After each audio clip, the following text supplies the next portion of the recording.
Olá a todos, sejam muito bem-vindos ao Terapia Cognitiva Podcast. Meu nome é Giovanni Perger, eu sou psicólogo e criei esse programa com o objetivo de discutir e divulgar temas de interesse de terapeutas cognitivos formados ou em formação. Esse e outros programas vocês podem encontrar no site www.tccparatodos.com.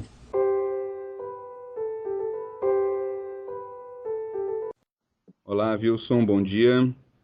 Bom dia, Giovanni. Queria te agradecer, primeiramente, por estar participando aqui do Terapia Cognitiva Podcast.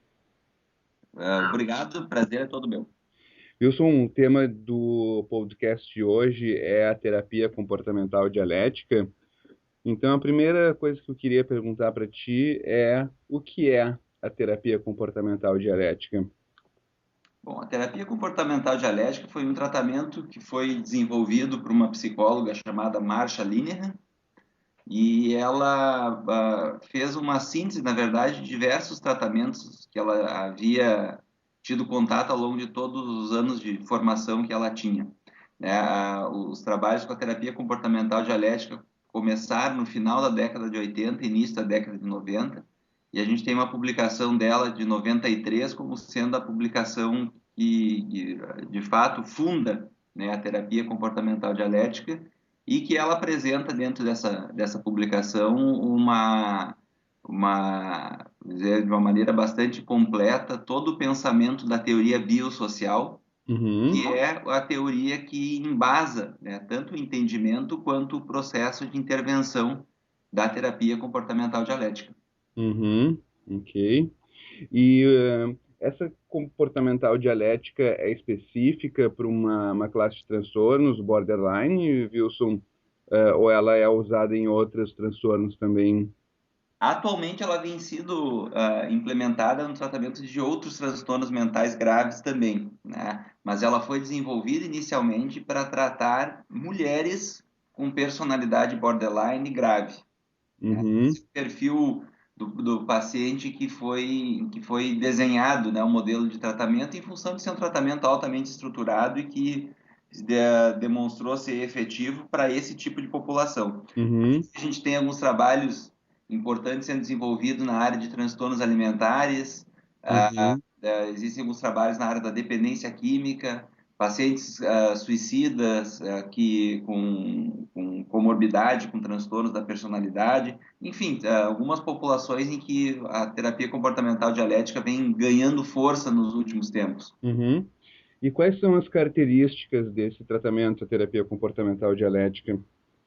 Bom, a terapia comportamental dialética ela foi considerada pela Força Tarefa 12 da APA de 1998 como sendo a única abordagem psicoterápica provavelmente eficaz, né, para o tratamento da personalidade borderline. Apesar de dividir elementos com sistemas psicodinâmicos, né, a psicanálise, terapia centrada no cliente, a Gestalt, estratégias paradoxais, né, é a aplicação da ciência comportamental e estratégias de meditação do tipo mindfulness Uhum, e a filosofia oriental, Giovanni, que acabam definindo as características essenciais do que é a terapia comportamental dialética. uhum. E poderia citar essas características, Wilson, quais são? Na verdade, existe uma tendência, né, do paciente borderline de acabar funcionando no 8 ou 80. A gente pensa Uhum, na esfera cognitiva, né? uhum, Então, existe um critério diagnóstico que é um esforço frenético, né, para evitar o abandono. E existe uma tendência de que o paciente funcione nos extremos de idealização e desvalorização. uhum, E são exemplos assim, de dois critérios que interagem no relacionamento interpessoal, por exemplo, né, desses indivíduos. uhum, Então, a Linehan coloca que a característica essencial de base da personalidade borderline seria fundamentalmente, Giovanni, uma desregulação emocional. Uhum. Essa desregulação emocional, ela acaba fazendo com que o indivíduo tenha uma desregulação cognitiva, uma desregulação comportamental e, consequentemente, uma desregulação interpessoal também. Uhum. Então, a característica da terapia comportamental dialética é proporcionar uma estabilidade emocional, antes de mais nada, para que todos esses outros aspectos possam depois, em seguida, ser trabalhados também. Por isso, é um tratamento estruturado, então, em camadas, né? Em que a gente tem Uhum. uma estrutura de tratamento, em que o indivíduo vai ter que vencer uma determinada etapa para poder começar a trabalhar aspectos característicos da etapa seguinte. Uhum. Wilson, tu estava comentando antes da questão da desregulação emocional e estava falando também da questão do pensamento dicotômico. Existe uma relação, então, entre a desregulação emocional e o pensamento dicotômico? Na verdade, todos os critérios diagnósticos da personalidade borderline eles estão diretamente interligados, né? Uhum. A gente vai ter como característica da personalidade borderline um padrão de instabilidade de relacionamentos e afetos, né? Então, se tivesse uma palavra para definir o paciente borderline, eu diria que é instabilidade, né? Uhum. O paciente borderline ele é estavelmente instável, Uhum. né? Ele funciona dessa forma. E isso acaba fazendo que até muitas vezes nós clínicos possamos ter dificuldade algumas vezes em fazer o diferencial entre a personalidade borderline e o transtorno de humor bipolar, por exemplo, Uhum.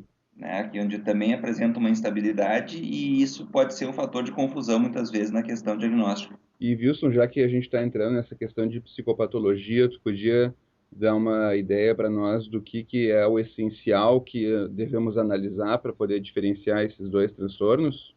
Olha, eu diria que tem dois aspectos que não podem ser negligenciados na avaliação do paciente bipolar, que no diferencial com o paciente borderline, né? Um deles Uhum. é a questão do padrão de instabilidade que está presente na personalidade.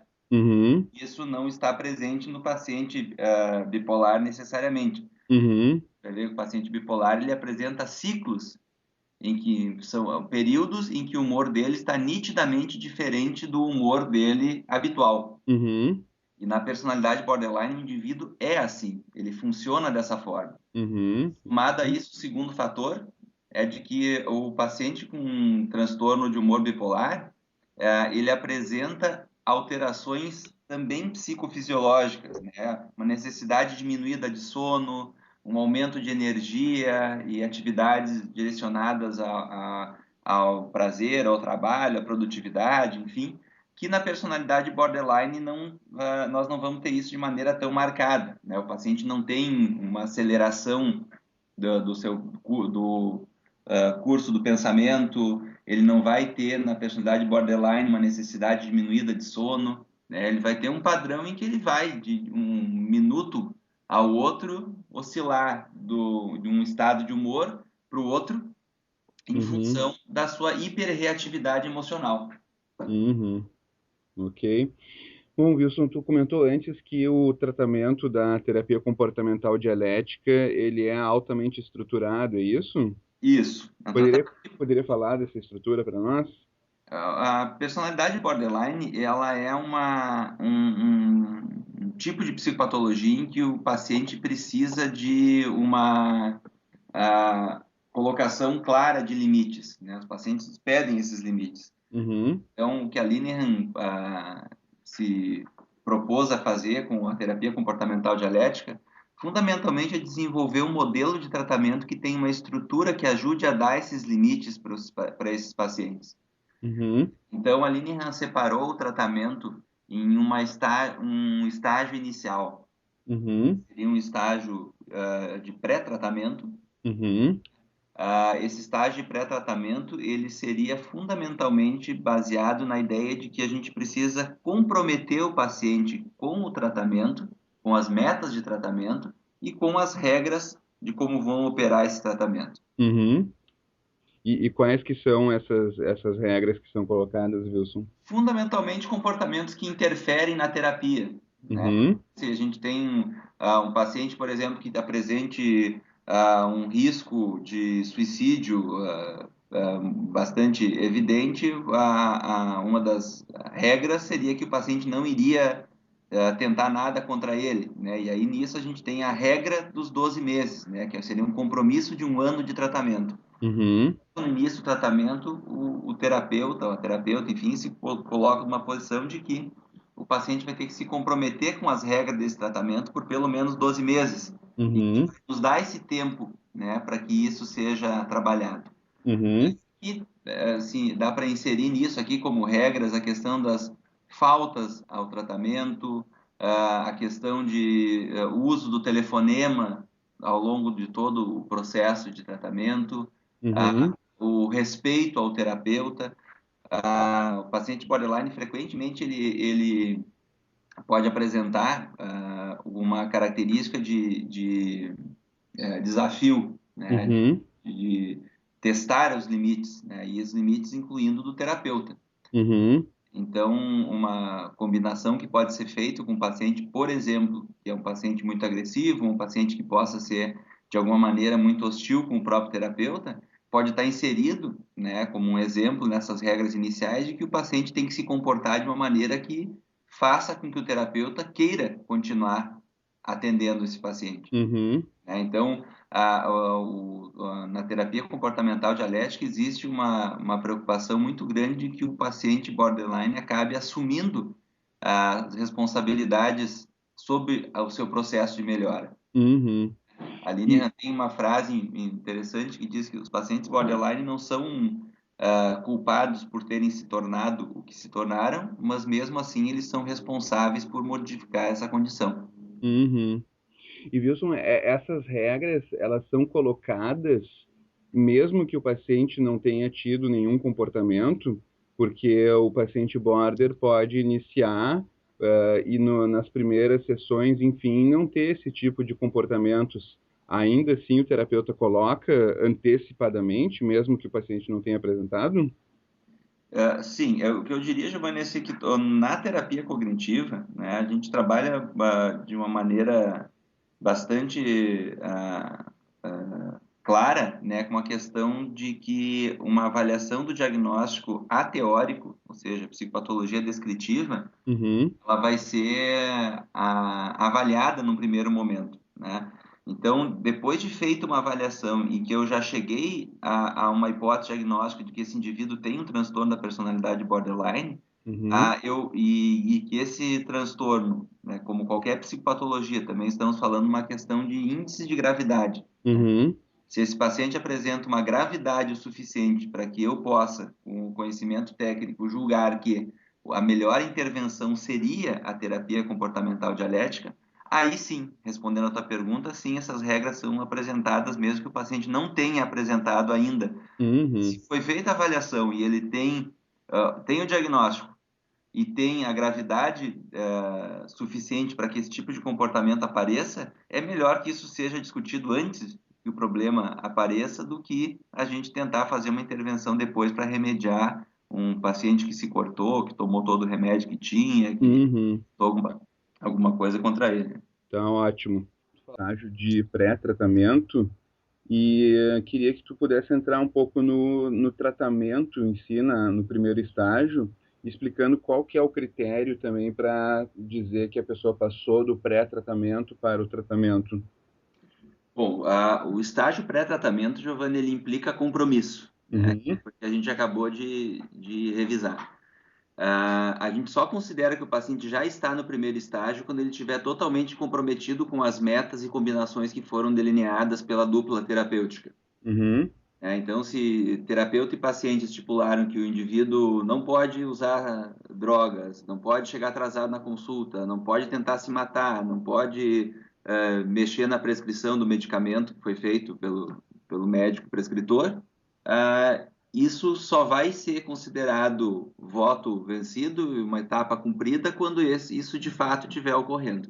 ok, Pode ocorrer de maneira, como eu já tinha colocado, de maneira bastante rápida, né? Um ou dois encontros algumas vezes, e outras vezes isso pode demorar incríveis alguns meses. uhum, A partir daí, a gente entrando no primeiro estágio, o objetivo fundamental desse primeiro estágio é uma busca de estabilidade emocional, segurança, né, nos relacionamentos, E essa parte ela é onde a gente vai ver que entra toda a parte de comprometimento do indivíduo com as pressuposições da dialética, né? Uhum. Síntese de opostos, como a gente já viu. Uhum. Então, a frase, o que mais além disso pode ser, né, que além do preto e do branco, que outros tons de cinza a gente pode procurar aqui nisso, né? Uhum.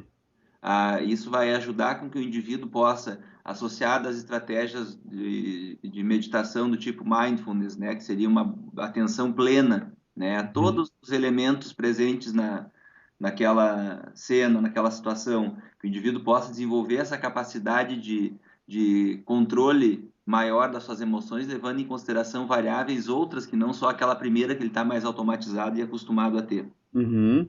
Então, Ok. eu diria que o primeiro estágio, fundamentalmente, se buscaria uma estabilidade emocional do indivíduo, e essa parte ela pode ser tanto de poucos meses quanto muitos meses, e em alguns casos mais graves pode demorar mais de um ano. Uhum. Ok.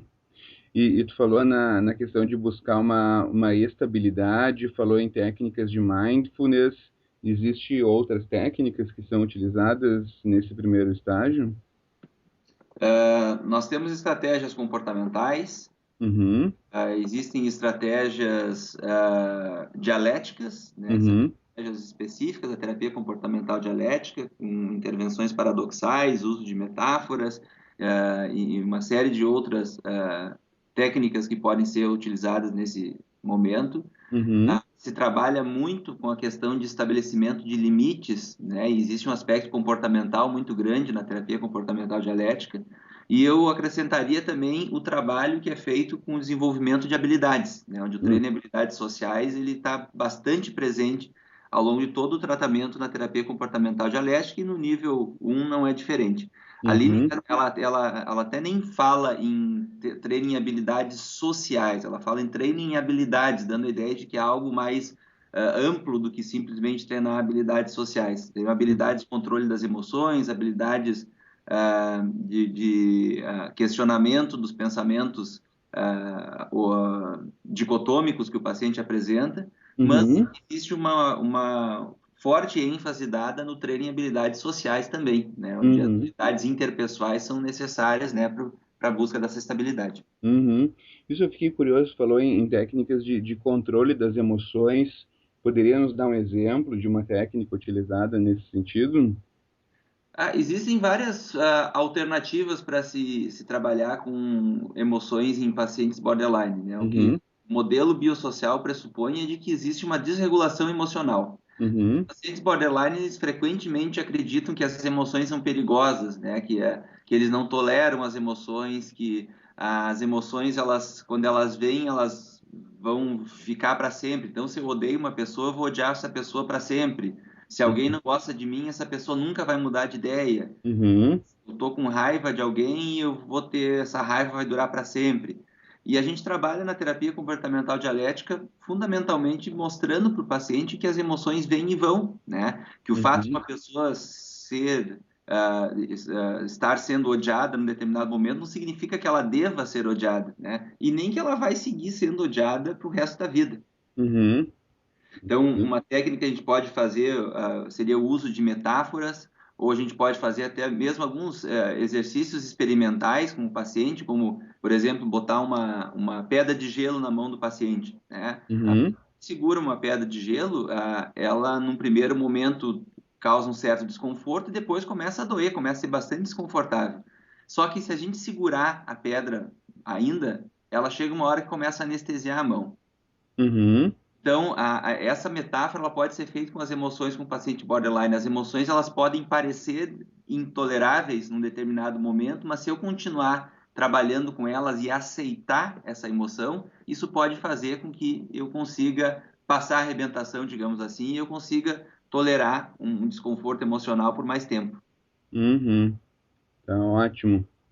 Falou então do primeiro estágio, que vai buscar essa estabilidade emocional, o desenvolvimento de habilidades, e o segundo estágio, o que que vai se trabalhar? Segundo estágio, vai ser trabalhado fundamentalmente a exposição ao processamento emocional do passado.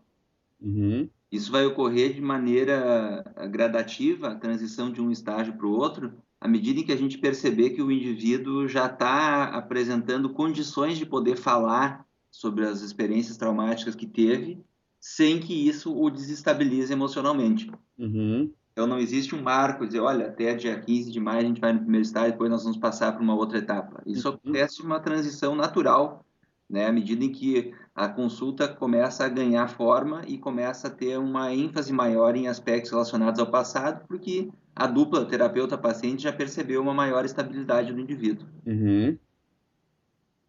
E o que que é trabalhado daí nesse segundo estágio? É trabalhado a questão das memórias traumáticas do indivíduo, né? E essas memórias traumáticas, elas podem ser entendidas como não necessariamente eventos reais que tenham ocorrido, mas lembrando, como estamos falando de terapia cognitiva, que a gente está falando da representação mental do indivíduo.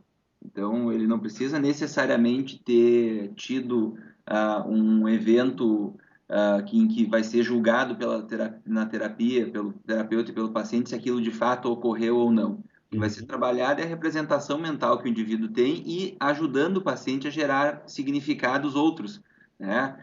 Se a gente pegar um exemplo de um paciente que foi maltratado numa festinha de aniversário quando ele era pequeno e ele foi pedir ajuda para a mãe nessa festa e a mãe acabou não dando a devida atenção que deveria, disse, volta lá brincar, não dá bola, isso é assim mesmo, e a criança não se sentiu validada emocionalmente, entendida, compreendida. Uhum. Até sei que o evento na vida real não tenha sido necessariamente assim, Uhum. mas para o indivíduo que tem essa memória, isso pode ser uma memória bastante doída, de não ter sido validado, não ter sido protegido, não ter tido atenção.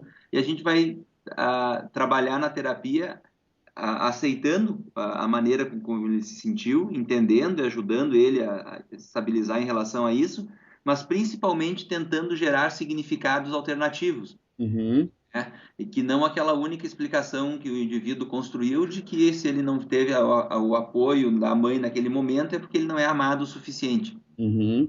né? E- Então, a gente vai trabalhar em cima da questão da ressignificação dessas memórias e validação das necessidades emocionais do indivíduo. Uhum. Todo o processo de terapia aqui nisso, retomando, entra na questão de se aceitar o que se é e modificar aquilo que se é também. Uhum. Que tu citou um exemplo, né, de a criança que daí na festinha não foi validada. Tu poderia transformar isso numa definição, o que que é essa validação emocional? O ambiente invalidante, Giovanni, ele tem como característica uma banalização das necessidades emocionais da criança e uma punição pela maneira com que a criança se comporta, né? Então, isso acaba tendo como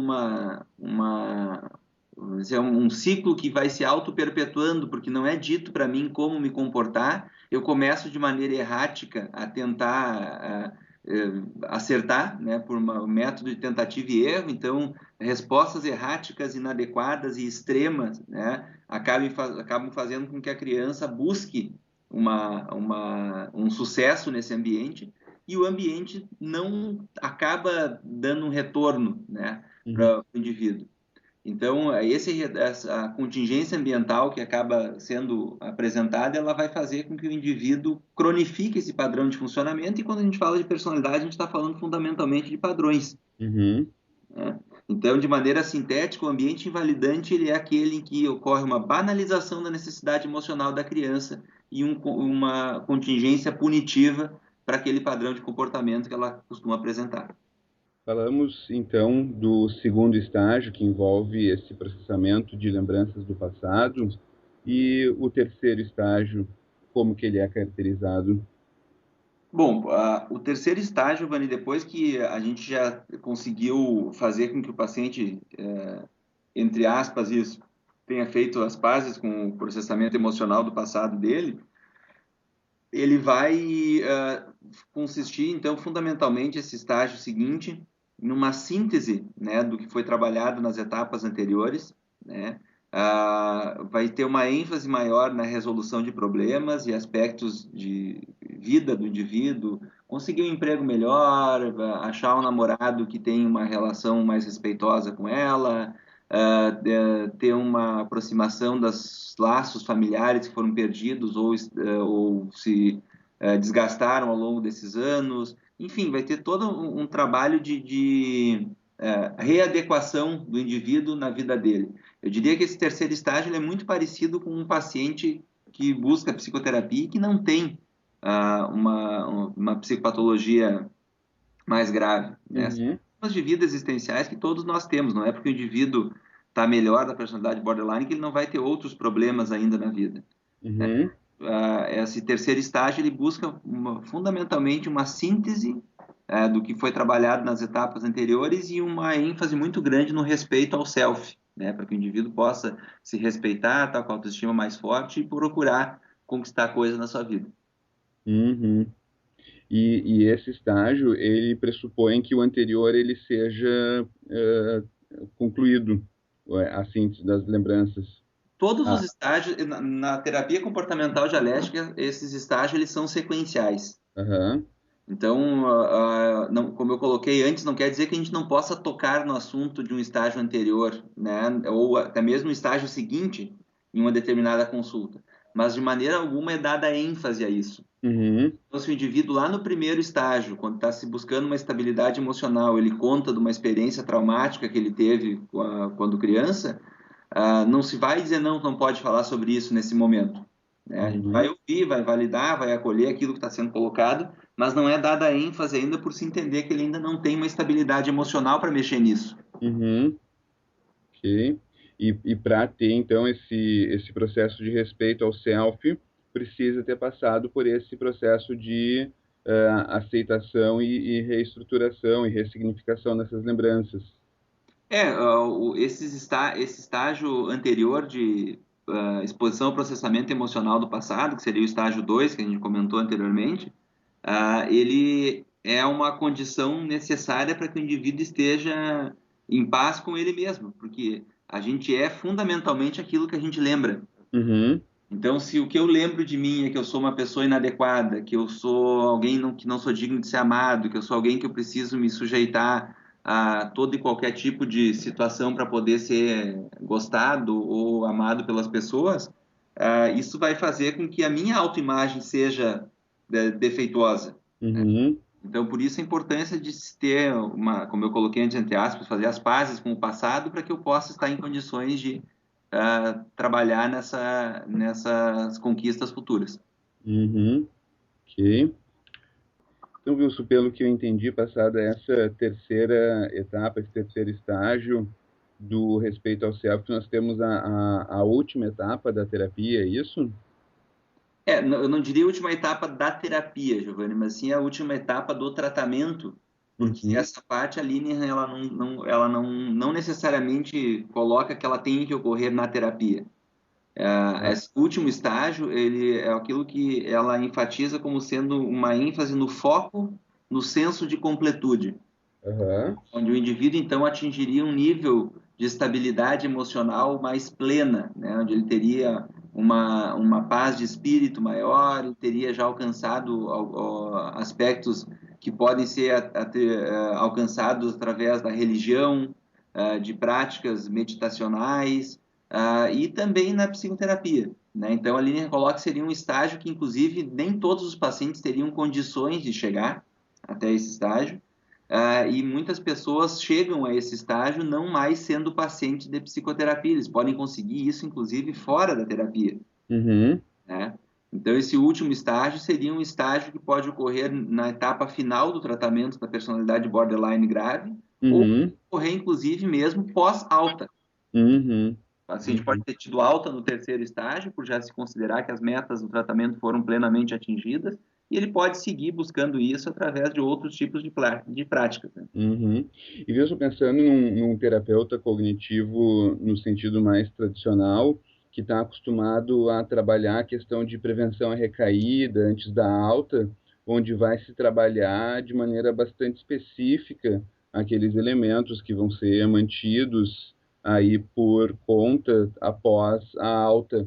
Na terapia comportamental dialética, existe, de alguma forma, um planejamento em relação a esse quarto estágio, ou é algo que, digamos assim, ocorre naturalmente, que o terapeuta não precisa discutir especificamente para o paciente colocar em prática? Não ocorre nenhum tipo de planejamento, não existe nada nas etapas anteriores que diga, ó, isso aqui a gente vai trabalhar lá no final do tratamento. O quarto estágio, quando ele é uma cereja no bolo. Uhum, Assim, existem muitos bolos que são muito deliciosos e não tem cereja. uhum, Então a gente pode conseguir um tratamento de muito sucesso sem que se tenha entrado necessariamente nesse último estágio. uhum, Isso é algo que é colocado como sendo algo desejável, né? uhum, Conseguir fazer com que o indivíduo, depois de um histórico de vida em que ele teve uma infância ou adolescência, enfim, muitas experiências bastante traumáticas e de negligência emocional, física e vários tipos de abuso, esse indivíduo conseguir buscar um comprometimento com o tratamento e com ele mesmo, buscar uma estabilidade emocional, resolver a situação do passado, e organizar a vida dele no presente para que ele possa ser uma pessoa mais feliz e mais completa, isso já foi muito que foi trabalhado, né? uhum, Então, assim, a terapia comportamental dialética ela se mostra efetiva porque ela consegue colocar em camadas e em etapas sequenciais, elencando prioridades de um dado momento do tratamento, mas que visam no final uma síntese e respeito ao self.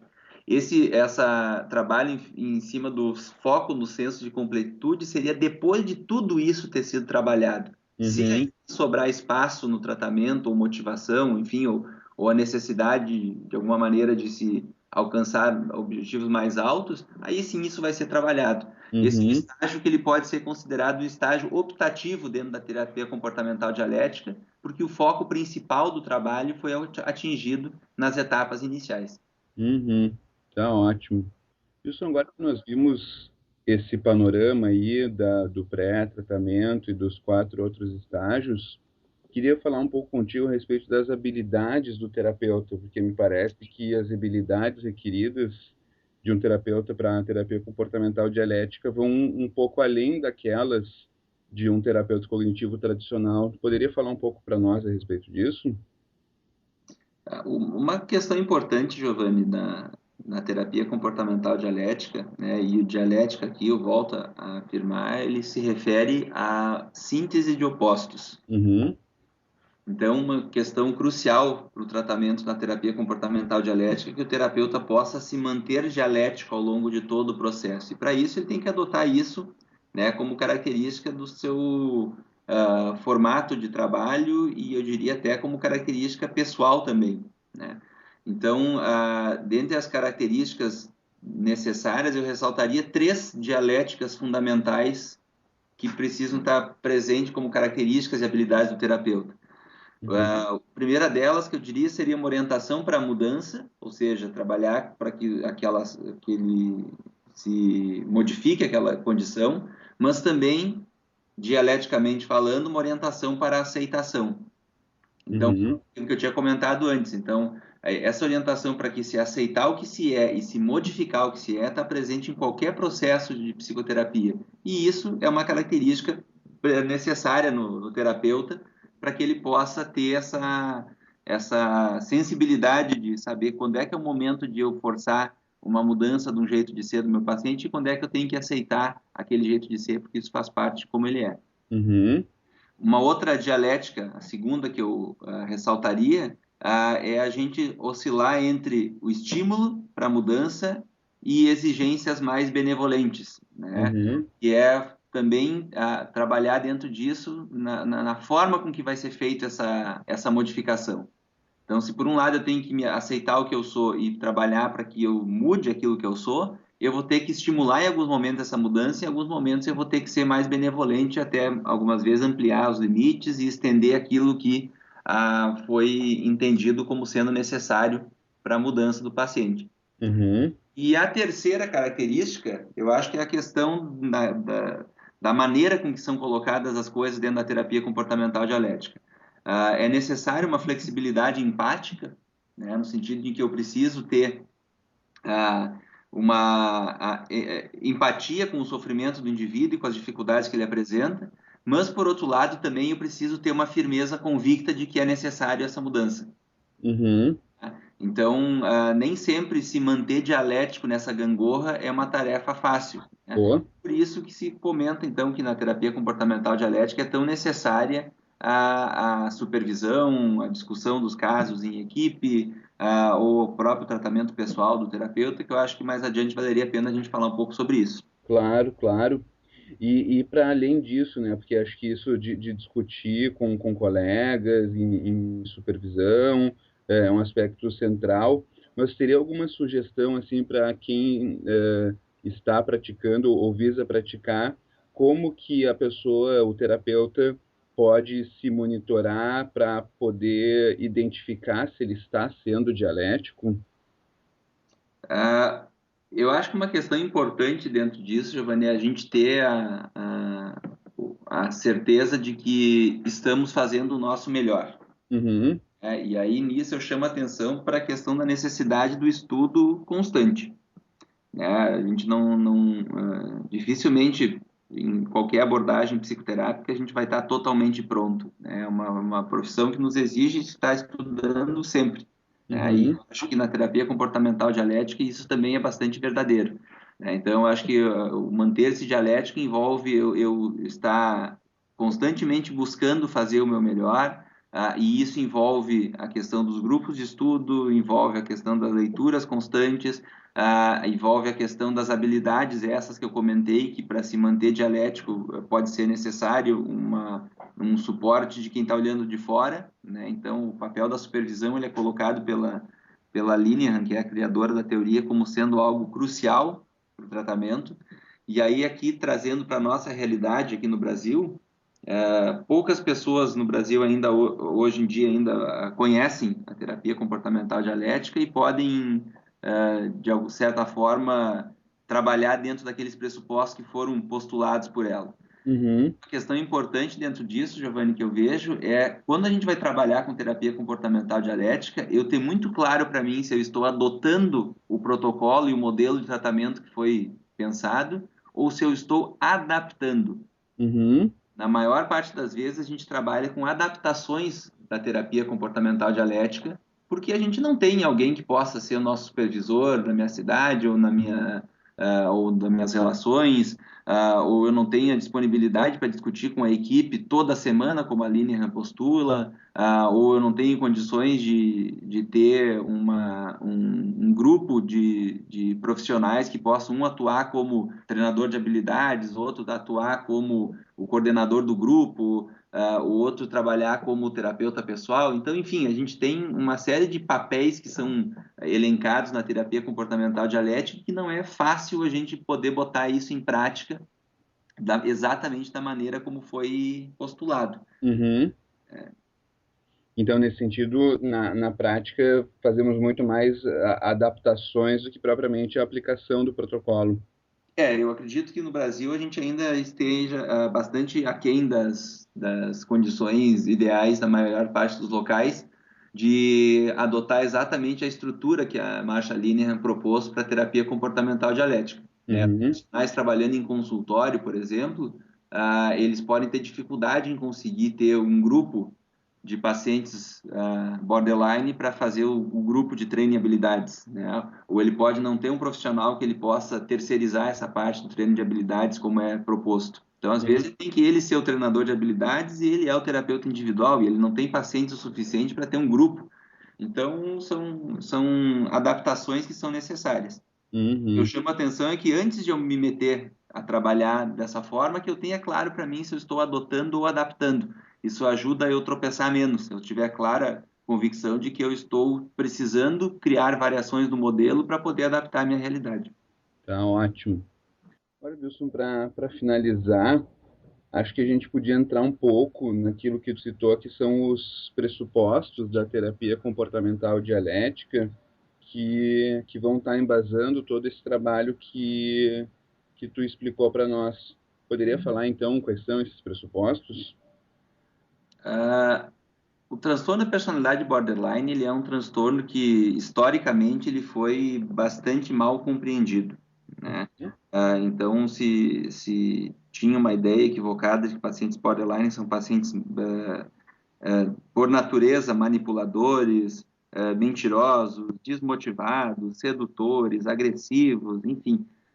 E o que a Linehan trouxe para o modelo de tratamento, além dessa estrutura e de tudo que a gente comentou até agora, foi o entendimento de que os pacientes não são assim porque querem, de que os pacientes apresentam essas dificuldades todas porque, fundamentalmente, eles não têm habilidades para regular adequadamente as suas emoções, consequentemente, os seus comportamentos, suas cognições, suas relações interpessoais e assim por diante. Aham. Então, um primeiro pressuposto que eu chamaria atenção é que os pacientes estão fazendo o melhor que eles podem, né? E a convicção de que, se eventualmente um paciente ele está atuando, né, como a gente costuma dizer no setting, ele está apresentando um comportamento mentiroso, manipulador, ou qualquer coisa que seja percebida como sendo uma transgressão dentro do tratamento, isso muitas vezes pode ser compreendido como uma falta de habilidade dele, e que os comportamentos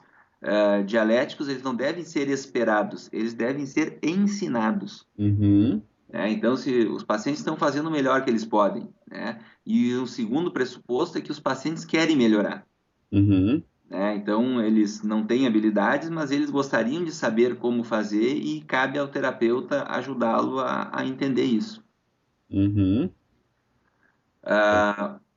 Um terceiro pressuposto que eu chamaria atenção, Giovanni, seria a questão de que os pacientes precisam fazer melhor, tentar com mais afinco e estar mais motivados para a mudança. Esse processo de mudança ele pode ser incrivelmente doloroso, né? Mas que cabe ao terapeuta motivar o paciente e trabalhar para que ele se comporte de maneira a fazer com que o tratamento dele atinja os objetivos. Sim. E isso não sei se foi impressão minha, mas parece ter um certo paradoxo aí, porque ao mesmo tempo que os pacientes estão fazendo o melhor que eles podem, eles devem tentar com mais afinco. É isso mesmo? A terapia comportamental dialética ela é recheada de paradoxos. Por exemplo, os pacientes eles são livres para tentar se matar, por exemplo, né? São livres. Mas se eles tentarem fazer isso, ou se eles convencerem o terapeuta de que isso pode acontecer a qualquer momento, eles podem ser internados. Eles não são tão livres assim, né? Um quarto pressuposto aqui também apresenta um paradoxo, né? Os pacientes podem não ter causado todos os seus problemas, mas mesmo assim eles têm que solucionar. Então, eu não sou culpado por ser o que eu me tornei, por ter me tornado o que eu me tornei, mas mesmo assim eu sou responsável por modificar aquilo que eu me tornei.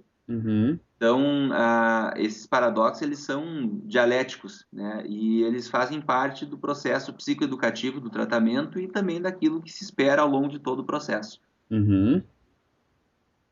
Então, tem 4 pressupostos até aí, né, que tu mencionou. Quarto pressuposto. O quinto que eu ressaltaria é que a vida dos indivíduos borderline suicidas, né, e frequentemente comportamentos suicidas ou atos parasuicidas estão presentes no histórico, né, de indivíduos borderline, né, o que se entende hoje em dia por frequência desse comportamento gira em torno de 80% dos pacientes borderline, eles tentam, pelo menos em algum momento da vida, um ato suicida ou parasuicida. 80%, né? Então, isso é um índice bastante alto.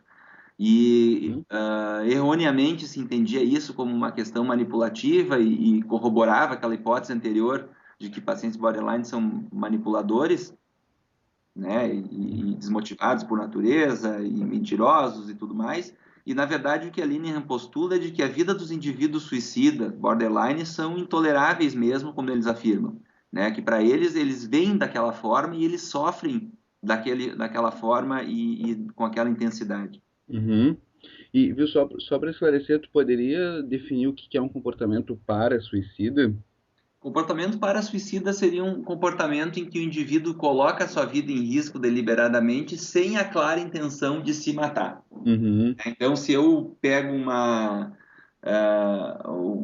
garrafa de uísque e me embriago e pego o carro e saio a 80, 100, 200 por hora dirigindo por aí, eu estou adotando um comportamento de risco. Eu não estou dizendo que eu vou me matar, mas eu estou assumindo o risco deliberadamente que isso possa acontecer.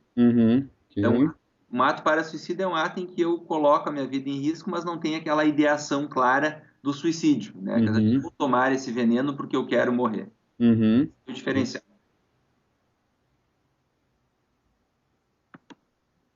Em relação ao sexto pressuposto, daí? Sexto pressuposto, então, giraria em torno de que os pacientes devem aprender novos comportamentos em todos os contextos relevantes, né? O componente de treinamento em habilidades sociais e habilidades de manejo das emoções e de habilidades interpretativas diferentes, né, do que ele vinha fazendo até então, ele está presente ao longo de todo o tratamento. Né? Uhum. Os pacientes devem aprender novos comportamentos, e isso implica não só na terapia ou na relação com o namorado, mas e sim em todos os contextos da sua vida. Uhum. Um pressuposto seguinte que eu ressaltaria é a questão do compromisso com o tratamento, né? Então, os pacientes não podem falhar na terapia. O Uhum. paciente ele tem que fazer o seu melhor e se por alguma razão o terapeuta puder observar que o paciente não está fazendo o melhor que ele pode, isso volta a ser foco e volta a ser um tema do tratamento, né? Os pacientes não podem negligenciar a sua melhora e eles têm que estar comprometidos totalmente para que a gente possa entender que esse padrão comportamental vai ser modificado. Uhum. Ok. Por fim, Giovanni, eu finalizaria com aquilo que a gente já tinha introduzido, que é a necessidade que a gente percebe de terapeutas que atendem pacientes borderline terem um suporte. Uhum. Esse suporte ele envolve tanto a questão da supervisão, quanto grupos de estudo e de discussão, quanto ainda também a necessidade de um tratamento pessoal, né, muitas vezes, em que eu vou precisar de um suporte emocional. Tratar pacientes borderline é uma tarefa extremamente difícil, né, e pode ser incrivelmente complexo, né, a gente se manter dialético e se manter saudável tratando com pacientes tão graves emocionalmente, tão comprometidos e que muitas vezes trazem sofrimentos que são extensivos ao terapeuta, né? Uhum. Wilson, entrando agora para a gente finalizar a nossa entrevista de hoje, pensando naqueles interessados em se aprofundar mais na terapia comportamental dialética, que fontes que estão disponíveis aí?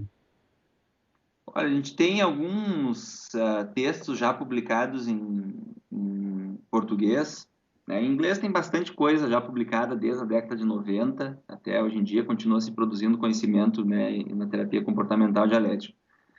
Eu diria que tem algumas publicações em português que eu vou priorizar, né, que eu acredito que sejam de maior relevância, né, para a maior parte do público do teu site, Giovanni. Uhum.